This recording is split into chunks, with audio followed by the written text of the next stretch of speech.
Hello there, welcome back to France. Last time we were in a war with Aragon. They ended up getting the Iberian wedding, luckily enough, and broke the war. The war was virtually over. I could actually get what I wanted, but I was greedy. It didn't end when I should, and I got punished for it. But that's just how things are. Again, I do believe that war of any kind shouldn't stop just because of union. Subrogation don't do it. Unions don't do it. My claims are still legit, even though there's a union between Castile and Aragon. And as a result of that, we declare war on Portugal, I believe. Yeah, we declare war on Portugal because I have a truce with Castile and Aragon. And of course, they being Portugal's only ally, we're going to hopefully, potentially, break the union. Hilariously enough. And we also do have some allies here, so I'm not too concerned about what will happen here because we do outnumber them on our own. So for now, I'll start moving a little bit. I'll be moving into Portugal, just take Bragança, and we'll start moving from there, I think. But let's just be honest here. I'm one tech ahead of them, I'm pretty sure. And I'm almost two techs ahead of them, so I should beat them pretty substantially here. But again, I'm going to save my admin points for now, because of the fact is that they're really useful. And of course, that means that I want to keep them, or keep as many of them as possible. The Austrians actually started in Aragon, so I'm going to move my bigger unit over to Burgos, and it will probably be a assault unit helping out here. Let's go and help my friends, or my troops here. But as you can see, our military supremacy is definitely testamented. They didn't have a shock general, which is probably why they lost that battle.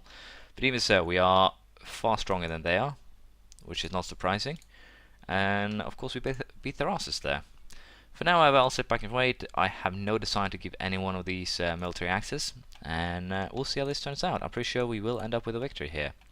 So for now, I'll go back to waiting, relaxing, sieging, and we'll see how this turns out. Well, this is actually hilarious, because still is also a war with, as it turns out, the Ottomans, which is, again, very, very hilarious. They're definitely going to be breaking Castile somehow. They're going after Naxos, which means that they're basically at war with Venice.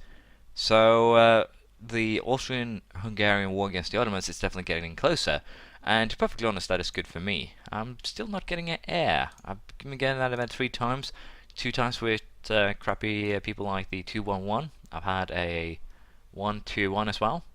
And I did have a decent one on the first time the event fired, but I did not get him, because I did not think I would need him.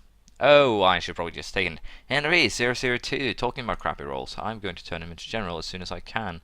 Unfortunately, Sean is already 26 years old, so this could get very interesting in terms of the future of my great and proud country. Accept petition, deny. I guess we'll accept, because now I'm just very, very, lazy. But yeah, let's just go siege. Let's move one of the cannons here to help. And basically, I'm just going to slowly but surely siege my enemies here, and it should be possible to do so without too much fuss. Oh, I actually did not stop. That's my bad. That's my bad. I should have paid more attention. Let's just have you guys siege the smaller land then, or smaller areas. Coimbra is coming to our control. Can't walk into Alentejo. Can take Madrid though. So yeah, we're definitely winning. And I'll have to see what I can take here. Potentially I might take the promises from Portugal, of course, and then take something more in addition. But we'll have to see how things end up here. But they're definitely getting their ass handed to them by Ottomans and myself. So I don't have really any concerns. But yeah, we'll sit back here and wait. I should probably actually use the cannons for sieging, to be perfectly honest. There we go. And you guys can retreat back to Burgos to recover. But for now, I'll sit back, relax, and hopefully this war will end in victory very, very soon. Oh, they're going to take back the castle, eh? No, you're not. Boom. Unfortunately here, the split up here of the forces means that Portugal gets free resieging because of the castle. But for now, I'll again just go ahead and sit back and allow the slow but sure siege to continue here. and I'm pretty sure we will get what I'm after. I'm just a little bit unsure how much this will cost me in terms of war score. Bragranca, Coimbra and Lisbo will cost me a lot and will piss off a lot of people. But I should still be fine. I think I've claims on everything. Yeah, I have claims on everything because it doesn't actually cost me anything in terms of diplomatic power. So I think these three are going to be what we will be taking. We can also upgrade our military, so we're going to do that because we're soon going to be maxed in military points. Professional officers, level 9, enables Condada, Lance Connecting, and Reformed Galilee infantry. All of them pretty suitable. We're going to have to upgrade those. We'll also get the shipyard tech, because again I won't be spending too many diplomatic points in this war. And with that I can now build a shipyard. Now I'm a little bit unsure, but I think that will just increase either building speed or the size, or yeah, building speed here. As you can see, local ship building time minus 50%, local ship cost minus 10%, local ship repair plus 25%. So basically the main dock should definitely have one of these because they repair your ships faster, and of course build ship cheaper and faster. So yeah, might want to definitely consider that. I'm a little bit unsure how long this war will rage, but I'll probably take one idea before then, and then we'll switch to admin points because I'm using them more so than anything right now. So we'll have to deal with that sooner or later. I'm also going to go and siege Sevilla. Oh, the Ottomans are already doing that. No worries then. Let's take La Manca and Badajoz, and then we'll just figure from there. But basically, I think I can make peace with Castile. Basically, after sieging these two, I would think so. And we'll have to see what we actually end up with in terms of a peace deal with Castile. 48%. Can I take something here without? Yeah, as you can see, people are going to get rather pissed with me taking this because I don't really have proper claims, which is a problem. Because as you can see, except for Salamanca here, they are two high developed provinces.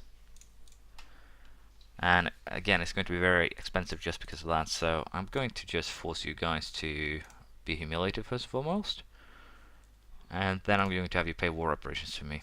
I think that will do the trick here. And again, the truce will last for a while, to be perfectly honest, so I might not want to humiliate, but worst case scenario, I'll just have to create some new claims. And I'm just beneath 50 power, which actually so it's going to be very helpful in terms of getting those extra points again.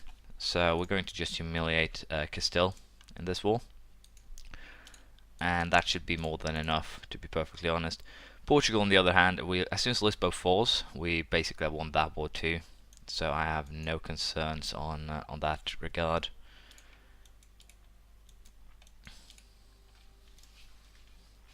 So I'll just wait until Lisbon has fallen, and then I'll get back to you.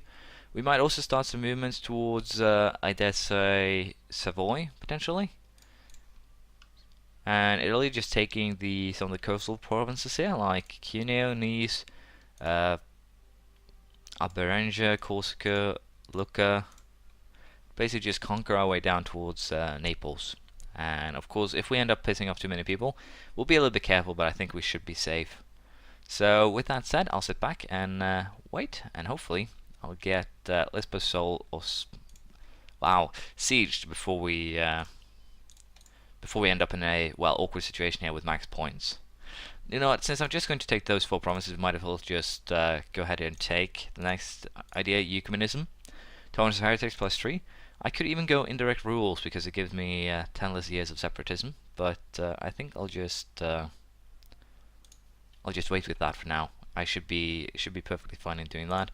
And Castile right now has minus 25 in prestige, and she's 43 years old. Odds are she will die before they can replenish their prestige, meaning that I can war on Aragon again whenever I feel for it. So I'll sit back, allow Lisbon to be besieged, and then I'll come back to you. There we go, the siege of Lisbon is over, and with that we also got a stability drop and a Regency Council. I also actually had a stability drop right before this, which is very bad. I'm going to get 6 pretenders in Armagnac. Basically now this is the turning point where I'm probably going to just have a decade or so with peace, because I can't really do anything. As you can see, he's 2 years old, he's crappy. Regency Council is decent, so at least that's a positive thing. But I'll have to see if I can get him killed in one freak accident or something. But with this, that definitely gives us the things that we need to, for sure, take this without too much fuss. If it's a collision and if they attack, that might actually be a blessing in disguise. So with that said, we'll go ahead and take as much as we can, and boom, we are growing. Let's see, how much will it cost to actually call these things? Yeah, it's going to be very expensive, for 650 admin points basically. So with that said, let's just increase the autonomy in these provinces. We're going to destroy the fortress in Braganza because we don't really need it, and we're going to place troops there, of course, to keep them at bay. And then we're going to go ahead, we're just going to take the general we have. We're going to use him against the pretenders here, which hopefully should end any and all problems that we might have with said pretenders. But this is kind of problematic, I'll be honest. It's a very weird situation. Sports war operations. I'm not actually earning too much in war operations right now. Oh, there we go. Again, once these people start taking loans, then I'm going to get a lot of money for, well, virtually free. I think we want to keep on building military buildings, to be perfectly honest. No, I want to build a fleet. Wasn't that it? How are we doing? 26 in naval force limit. Huh. I think I need to just go for a small fleet right now. 6,000 transports, 6 of this, which brings up to 12. 6 of these and 4 of these, probably. No, we'll go 6 of these too. Call it the 6th fleet. Again, I'm not too good with fleets, but I think we just need it for once we start actually taking the islands of Aragon, Genoa, and everything. And to be perfectly honest, I don't need to build it now. I don't need to build it until about 10 years in, because that's the time it's going to take before the Regency Council turns 4. So naval ambitions level 7, maximum colonial range 115, naval morale increased by 0.3. And also with that, we can definitely go and switch it to administrative here, the focus. It said I would get 30 power projections, but I guess there's a maximum since I already humiliated Castile once. Guess that's the problem then. But yeah, we're going to have to wait here. Now these are 1000 development, increase your government rank, and yeah, as you can see, I need 1000 development. So in theory, it could be empire with just a handful of provinces, but of course it's going to be very, very expensive to upgrade them. So basically, it can be either a land empire or a internal empire, which is very interesting. I do have to say I do like that a bit. For now, however, I'll just sit back and we'll continue coring, and we'll see how this ends up, since I can't just go war right off the truce's ends. And see if we actually end up in a collision with it or against us here. It's going to be very interesting. So I'll sit back and relax, and we'll see how things go. Not really a lot is happening. We are improving relations with the Pope here for, well, hopefully the papacy. We also improve relations, of course, with Austria, because we do want to keep this alliance going. We are highly trustworthy to them. And the same goes for basically Bohemia too. Saxony not so much, but I can tolerate that. And again, if I have a strong Bohemia next to Austria, and I with both, that actually helps me curtail Austria to some bit. As you can see, they haven't actually expanded too much. They haven't even beaten Venice. They've taken two provinces here. They've taken Salzburg, but other than that, they haven't actually made any big moves to, well, grow themselves, which means that I will probably be able to beat them in the future. They're allied with Alsace and the Palatinate besides me, which makes them very easy prey, in theory. So as long as I can keep on beating them, as long as I can keep them in the alliance, have them wage my wars, I should be perfectly fine. But we're going to go ahead and end it here. We have some issues here with legitimacy. That's going to most likely set up some, well, rebellions in the future. I don't think I can fix that by any means, because the Regency Council is just going to last for so long. As you can see, it's still going to take another 11 years, sadly. And again, I'm hoping I can kill him one way or another, but that's really, really doubtful. So I can't really do much else than just wait. So thank you for watching. Please leave a comment, praise, criticism, and if you feel like, and I'll see you around next time. Bye.